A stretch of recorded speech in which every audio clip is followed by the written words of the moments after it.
Je suis cadre d'IMLC parce que je suis le secrétaire exécutif de la Fédération Petit Nord Kivu 1. Nous avions suivi tous cette aventure du conseiller spécial de M. Kagame, conseiller spécial chargé des missions, à la personne de M. Corneille Nangaa. Parce que Corneille Nangaa n'est pas président du mouvement, mais plutôt un chargé des missions. Alors, ce qu'ils ont dit, je ne sais pas si M. Corneille Nangaa a encore des pieds par terre, lorsqu'il se donne l'autorisation de demander au gouverneur militaire de pouvoir désarmer le militaire des zones de FARDC, de désarmer les jeunes patriotes, au motif que lui va prendre maintenant la ville de Goma. Nous nous disons que c'est une aventure. Ce qui se passe, c'est que nous sommes en train de regretter. Le bombardement que M. Corneille Nangaa et son ami Bertrand Bisimwa sont en train de faire contre les déplacés de guerre. En bombardant les déplacés de guerre, les cas de déplacés de guerre, ça c'est un crime de guerre. Ça c'est un crime contre l'humanité. Ça ne se fait jamais. Mais malheureusement, ce que nous regrettons est que ceci se passe sous les yeux et sous la barbe de la MONUSCO. Sous les yeux et sous la barbe de la fameuse communauté internationale. Et vous allez voir, ceux qui se disent membres de la communauté internationale sont ceux qui sont derrière M. Kagame, sont ceux qui sont derrière le M23. Ça fait très honte à la communauté internationale. Vous pouvez vous imaginer qu'on puisse commettre des crimes contre l'humanité en présence de la MONUSCO, en présence des Nations Unies, et que les Nations Unies ne disent absolument rien. On a vu, disons, la représentante du secrétaire général des Nations Unies parler, disons, écrit, voilà, pour, disons, apaiser la population victime. Bon, moi j'ai dit que ça c'est moqué aussi de la population. Nous avons vu, jusqu'au moment où nous sommes en train, disons, de répondre à vos questions, ça tire ici à côté, ça tire ici à Sake.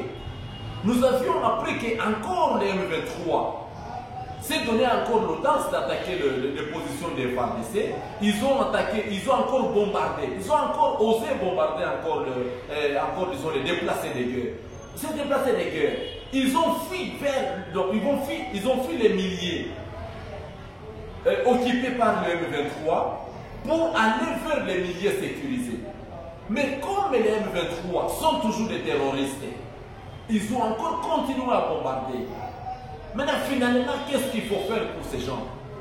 Mais vous voyez que ça c'est révoltant, vous voyez que ça va révolter maintenant les déplacés de guerre. Parce qu'ils sont censés, parce que lorsqu'ils sont venus dans la ville de Goma, ils sont venus croyant que comme c'est à Goma où il y a une base de la MONUSCO, que peut-être la MONUSCO va tout faire pour les protéger.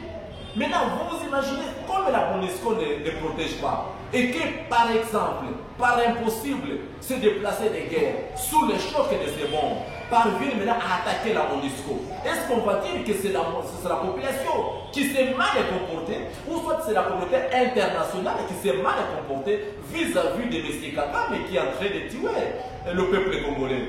Donc moi je crois que la MONUSCO, impuissante, infertile, doit dégager cette vie, doit dégager ce pays et qu'on nous laisse tous, au moins qu'on sache que nous n'avons pas à côté de nous la communauté internationale. Et aussi ce que nous déplorons aussi, c'est l'état-major général. L'état-major général, de répondre à vos questions, ça tire ici à côté, ça tire ici à Sake. Nous avions appris qu'encore les M23 s'est donné encore l'audace d'attaquer les positions des FARDC. Ils ont attaqué, ils ont encore bombardé, ils ont encore osé bombarder encore disons, les déplacés des guerres. Ces déplacés des guerres, ils ont fui vers, donc ils ont fui les milliers occupés par le M23 pour aller vers les milliers sécurisés. Mais comme les M23 sont toujours des terroristes, ils ont encore continué à bombarder. Maintenant, finalement, qu'est-ce qu'il faut faire pour ces gens?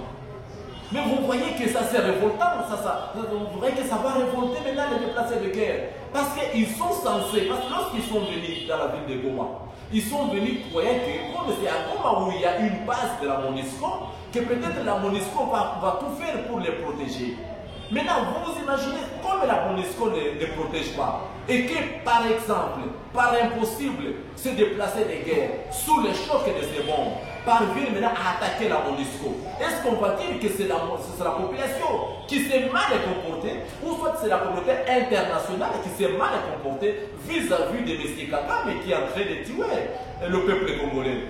Donc moi je crois que la MONUSCO, impuissante, infertile, doit dégager cette vie, doit dégager ce pays et qu'on nous laisse tous, au moins qu'on sache que nous n'avons pas à côté de nous la communauté internationale. Et aussi ce que nous déplorons aussi, c'est l'état-major général. L'état-major général